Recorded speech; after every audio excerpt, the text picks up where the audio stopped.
The recent targeted killing of Brian Thompson, the CEO of UnitedHealthcare, has sent shockwaves through the nation, and for good reason, this case. It's more than just a corporate murder. It's a puzzle box with pieces scattered across state lines, weaving together elements of corporate intrigue, personal tragedy, and the ever-present debate about healthcare in our society. The story starts with a chilling discovery. Shell casings found at the crime scene, with the words delay, deny, and depose etched onto them. These terms ripped straight from headlines about insurance tactics immediately raise questions. Were these messages a desperate cry for attention, a form of protest, or a twisted justification for a horrifying act? To understand the gravity of the situation, we need to first understand Brian Thompson. A 50-year-old father of two, he was more than just a name at the top of a corporate ladder. He was the CEO of UnitedHealthcare, one of the largest health insurance providers in the country.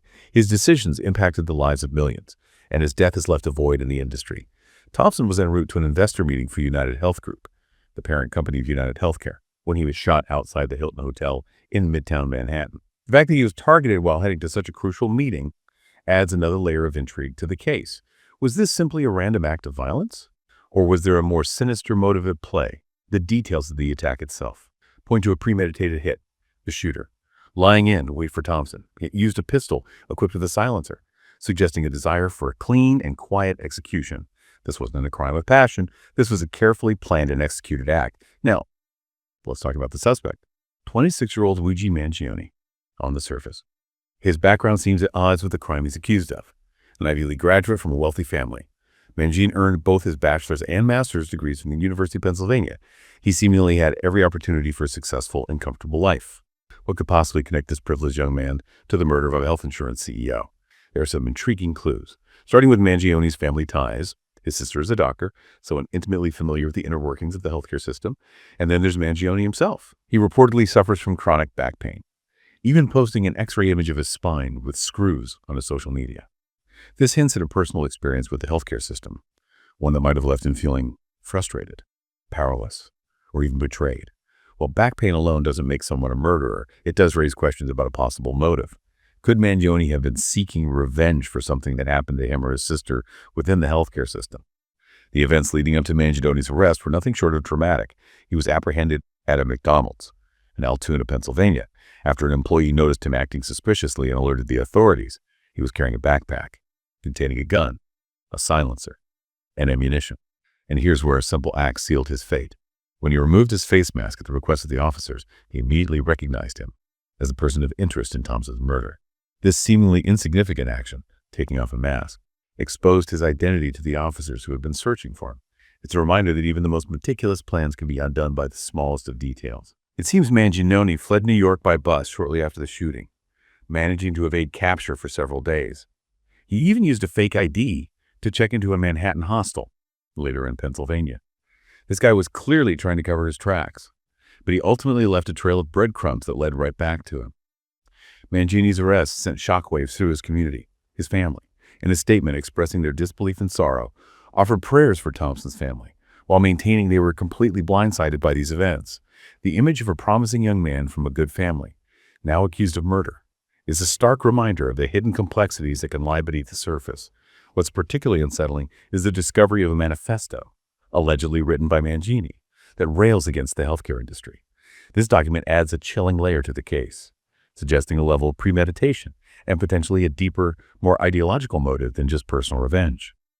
It paints a picture of a man deeply troubled by his experiences, possibly driven to extreme measures by a system he perceived as unjust. And this brings us back to those haunting words, etched on the shell casings: delay, deny, and depose. These words, more than just a cryptic message, point to a dark underbelly of the health insurance industry, one where profits are often prioritized over patient well-being. A recent U.S. Senate report found that major health insurers, including UnitedHealthcare, were denying prior authorization requests for post-acute care at significantly higher rates than other types of care. This practice, aimed at controlling costs, directly impacts patients' access to essential medical services, potentially delaying vital treatments and procedures. Imagine the desperation of someone caught in this system, facing roadblocks at every turn, their health hanging in the balance while they navigate a bureaucratic labyrinth. While it's crucial to avoid premature conclusions, the connection between those inscribed shell casings and the documented practices of the health insurance industry is hard to ignore. It raises uncomfortable questions about the potential consequences when individuals feel trapped and powerless within a system that seems rigged against them. Adding yet another layer of complexity is the fact that Thompson was targeted on his way to an investor meeting. This detail raises questions about potential motives within the financial world. Could someone have had a vested interest in silencing Thompson? Was there something about his leadership or the direction of UnitedHealthcare that posed a threat to powerful stakeholders? These questions will undoubtedly be at the forefront of the investigation as authorities try to piece together the events leading up to this tragedy. Mangione is currently being held without bond in Pennsylvania on charges related to the gun and fake IDs. He will eventually be extradited to New York to face charges for the murder of Brian Thompson. This case, it's far from over. Many unanswered questions remain about Mangione's motives, his connection to Thompson, and the role the healthcare industry may have played in this tragedy. For a while, Mangione managed to evade authorities, successfully slipping through the cracks. He used a fake ID to check into a hostel in Manhattan and was even captured on camera when a worker asked him to show his face, likely a standard security measure. This brief lapse in his disguise, this moment of unmasking, would ultimately lead to his downfall and provide crucial evidence for law enforcement, allowing those officers in Altoona to identify him. The authorities believe he then fled New York by bus, eventually making his way to Altoona. It serves as a reminder that even in an age of heightened surveillance, it's still possible to disappear, at least temporarily, this case. It's multifaceted. There's the personal tragedy of Brian Thompson and his family, a man whose life was cut short. There's the alleged killer, Luigi Mangione, a young man with a promising future, now facing serious charges. And looming over it all is the healthcare system itself, a complex and often criticized industry that may have played a role in pushing Mangione to the brink.